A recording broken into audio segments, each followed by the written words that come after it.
আমাদের গ্রাহকদের বরাবর একটা অভিযোগ আছে যে স্মার্টফোন কোম্পানিগুলো এত ঘন ঘন কেন ফোন নিয়ে আসছে, একটু গ্যাপ দিয়ে দিয়ে ধীরে সুস্থে আনলে বেশি ভালো হতো না? তো আমরা যেটা ভাবি স্মার্টফোন কোম্পানি সেটাকে বোঝে না, তাদের তো আমাদের বোঝাটাই কাজ। তো যে কোনো কোম্পানি যখন তার সাকসেসর আনতে যায়, যখন গ্যাপটা বেশি থাকে না, তখন তারা স্পেশাল কিছু করার চেষ্টা করে। ওপো কোম্পানি তাদের বরাবর রেনো সিরিজের রেনো সিরিজের ফোনের জন্য তারা বিখ্যাত। তো রেনো 6 এর পর তারা রেনো 7 প্রো এবং রেনো 7 সিরিজ নিয়ে এসেছে। আজকে আমরা আলোচনা করব মূলত ওপো রেনো 7 প্রো আর ওপো রেনো 7 কে নিয়ে। তার সাথে আরও একটা সারপ্রাইজ রয়েছে, সেটার ব্যাপারেও আলোচনা করব। তবে তার আগে বলে নিই, এখনো যদি লাইক সাবস্ক্রাইব না করে রাখেন তাহলে কিন্তু আজকের ভিডিওতে জানাবো না যে ওপোর তাদের 7 সিরিজে কি স্পেশাল করলো। তাহলে চলুন সিট বেল্ট বেঁধে ভিডিওতে ঝাঁপিয়ে পড়ি।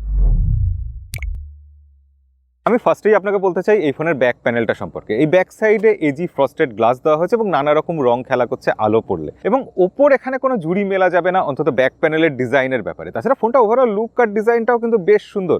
চারিদিকের ফ্রেমটা মেটালের, কি করে বুঝবেন? ওই যে বলেছিলাম চারদিকে মেটাল ফ্রেমের মধ্যে দেখবেন কিছু কাট রয়েছে এবং সেই কাটগুলো হচ্ছে 5G ব্যান্ডের জন্য কাট। এছাড়া ব্যাক সাইডে এজি ফ্রস্টেড গ্লাস যেটা রয়েছে, ডিজাইনটা এত সুন্দরভাবেই করা হয়েছে এবং এই জায়গাতেই এই কোম্পানিগুলো যত্ন নেয়। বাই দ্য ওয়ে, এই ফোনটা হাতে ধরে কিন্তু বেশ প্রিমিয়াম ফিলিং দিচ্ছে। শুধু তাই নয়, এটা বেশ হালকাও লাগছে। আসলে 180 গ্রামের মতো ওজন। তার কারণ এখানে 4500 mAh ব্যাটারি দেওয়া হয়েছে। তবে এই ব্যাটারির ব্যাপারকে ঠিকঠাক ব্যালেন্স করে দেওয়া হয়েছে একটা 65 ওয়াটের হুক চার্জার দিয়ে। এখানের ক্যামেরা হাউজিংটাও একটু অভিনব করার চেষ্টা করা হয়েছে। ডিজাইনটা একদম রিফ্রেশিং। দুটো বড় বড় ক্যামেরা দেখে মনে হচ্ছে যে হ্যাঁ, কিছু আছে জিনিসপত্র ভিতরে। ক্যামেরার ব্যাপারে পরে আসছি, কিন্তু ক্যামেরা হাউজিংয়ের ব্যাপারে অনেক গল্প বলার আছে। এখানে পুলিশের সাইরেন রয়েছে।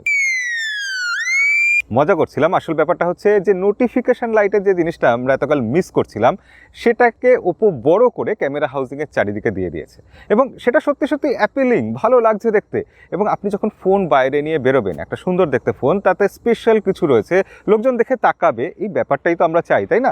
সাবালক ফোন এবং সেই ফোনটার ব্যাক প্যানেলটা এত সুন্দর, নোটিফিকেশন লাইটটা এত বড় এবং সেটা কাজে লাগে। তো সব মিলিয়ে ওভারঅল লুকস আর ডিজাইনের দিক দিয়ে ওপো কিন্তু এবারও রেনো সিরিজের ফোনকে স্পেশাল বানিয়ে দিয়েছে। ওপো রেনো 7 প্রো 5G, একটা 5 হলো। এখানে ডিসপ্লেতে রয়েছে 6.55 ইঞ্চি একটা অ্যামোলেড ডিসপ্লে, 90 হার্টজের ডিসপ্লে। দুটো না তিনটে 5 হলো। এখানে রয়েছে গরিলা গ্লাস 5 এর প্রোটেকশন, অর্থাৎ 4টে 5 হলো। আচ্ছা, গরিলা গ্লাস 5 রয়েছে, তাহলে স্ক্রিন প্রোটেক্টরের তো কোনো দরকার নেই। আমরা তাহলে স্ক্রিন প্রোটেক্টরটা সবার আগে তুলে দিই।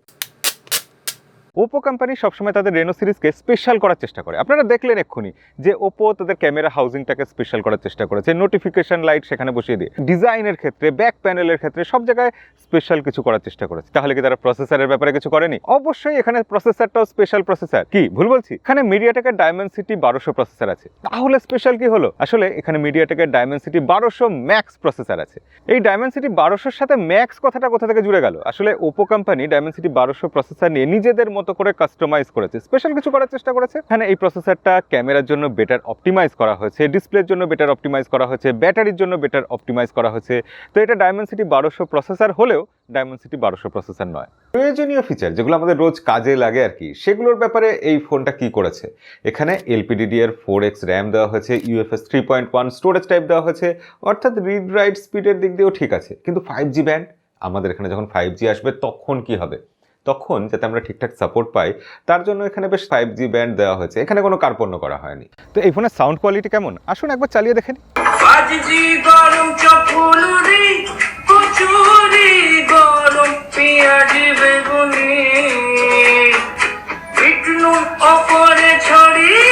এছাড়াও এই ফোনে রয়েছে 19GB র্যাম। কি বিশ্বাস হচ্ছে না? 19GB RAM. আসলে এখানে ফিজিক্যালি 12GB র্যাম দেওয়া হয়েছে আর 7GB ভার্চুয়াল র্যামের সুবিধা দেওয়া হয়েছে। আপনি চাইলে প্রয়োজন মতো র্যাম বাড়িয়ে নিতে পারবেন। আর স্টোরেজের জন্য দেওয়া হয়েছে 256GB স্টোরেজ।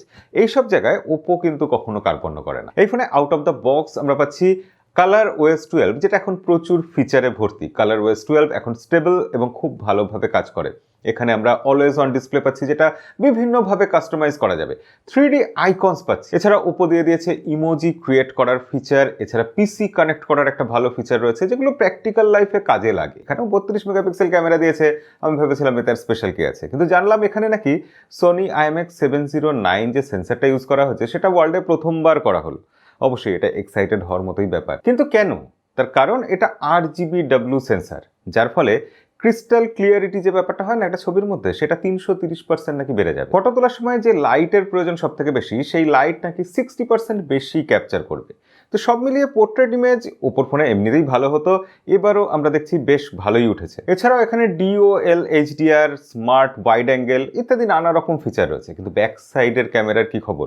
সেখানে 64+8+2 মেগাপিক্সেল রয়েছে এবং এই 64 মেগাপিক্সেলটা সেটাও সনির সেন্সার, সনি IMX766 সেন্সার। এই সেন্সারটা আবার বহু পরীক্ষিত সেন্সার, আমরা এর আগে বেশ অনেক ভালো ভালো ফোনে এই সেন্সারটা দেখেছি। যারা সোশ্যাল মিডিয়া রেডি ফটো চান তাদের জন্য এখানে অনেক রকম ফিচার দেওয়া হয়েছে। তবে ব্যাক সাইডের ক্যামেরা দিয়ে 4K 30 FPS এই সর্বোচ্চ ভিডিও রেকর্ড করা যায়, আর ফ্রন্ট ক্যামেরা দিয়ে 1080p 30 FPS এই ভিডিও রেকর্ড করা যায়। তো ওপোর ফোনের ফ্যান বহু আছেন, তারা OPPO Reno7 Pro ফোনের এইসব ফিচারগুলো অবশ্যই পছন্দ করবেন। কিন্তু OPPO Reno7 Pro 5G এই ফোনটা ছাড়াও একটা OPPO Reno7 5G এই নামেও ফোন এনেছে। তো সেই ফোনটাতে কি আছে আসুন আমরা বক্স খুলে সেই ফোনটাও একবার চট করে দেখে নিই। OPPO Reno 5G এই ফোনটাতে 6.4 ইঞ্চি একটা 90 Hz এর অ্যামোলেড ডিসপ্লে আছে যথারীতি, এবং যথারীতি এখানে গরিলা গ্লাস 5 এর প্রোটেকশনও রয়েছে। 4500 mAh ব্যাটারি আছে এবং 65 ওয়াটের ফাস্ট চার্জার রয়েছে যথারীতি। এবং এই ফোনটা আরো বেশি হালকা, মাত্র 173 গ্রাম ওজন, এবং পাতলার দিক দিয়ে 7.81 মিলিমিটার মাত্র থিকনেস, অর্থাৎ এটা একটা অন্যতম পাতলা phone. OPPO Reno7 5G Pro নয়, কিন্তু এই ফোনে প্রসেসর রয়েছে মিডিয়াটেকের Dimensity 900, যেটা যথেষ্ট পাওয়ারফুল প্রসেসর। কিন্তু বাদ বাকি জায়গায় প্রায় OPPO Reno7 Pro এর মতোই এর সবকিছু ফিচার রয়েছে।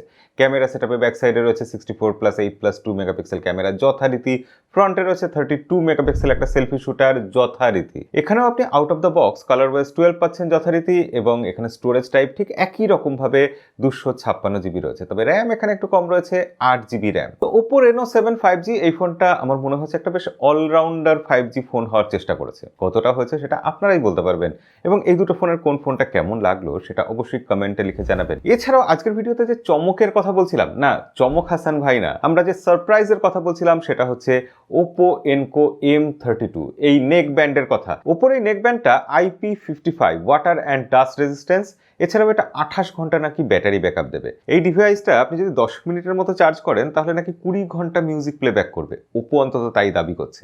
এছাড়া ব্যাস বুস্ট রয়েছে এখানে ডুয়েল ডিভাইস সুইচিং অপশন রয়েছে, ব্লুটুথ 5.0 লো ল্যাটেন্সি ট্রান্সমিশন রয়েছে। সব মিলিয়ে এই ডিভাইসটা আমার বেশ ভালোই লাগলো, তাই ভাবলাম আপনাদের সাথে আজকের ভিডিওতে এটাও শেয়ার করে দিই। তো কেমন লাগলো আজকে আপনাদের সব মিলিয়ে ভিডিওটা অবশ্যই কমেন্টে লিখে জানাবেন। ওপো রেনো সিরিজের ফোন আমরা দেখেছি বরাবরই ভালো হয় এবং তার ট্র্যাক রেকর্ডও ভালো। আমরা অনেকেই রেনো সিরিজের ফোনের ফ্যান। এবার 2022 সালে এসে ওপো Reno7 সিরিজের Reno7 Pro বা Reno7 এই ফোনগুলো কতটা ভালো হলো, কতটা ভ্যালু ফর মানি হলো, সেটা দাম আসলেই আমরা জানতে পেরে যাব। আজকে এই ভিডিওতে এই ফোনটার ফিচার্সের ব্যাপারে, এই ফোনটা কোথায় কোথায় স্পেশাল বা নতুন কিছু করার চেষ্টা করেছে সেই সব ব্যাপারে বললাম।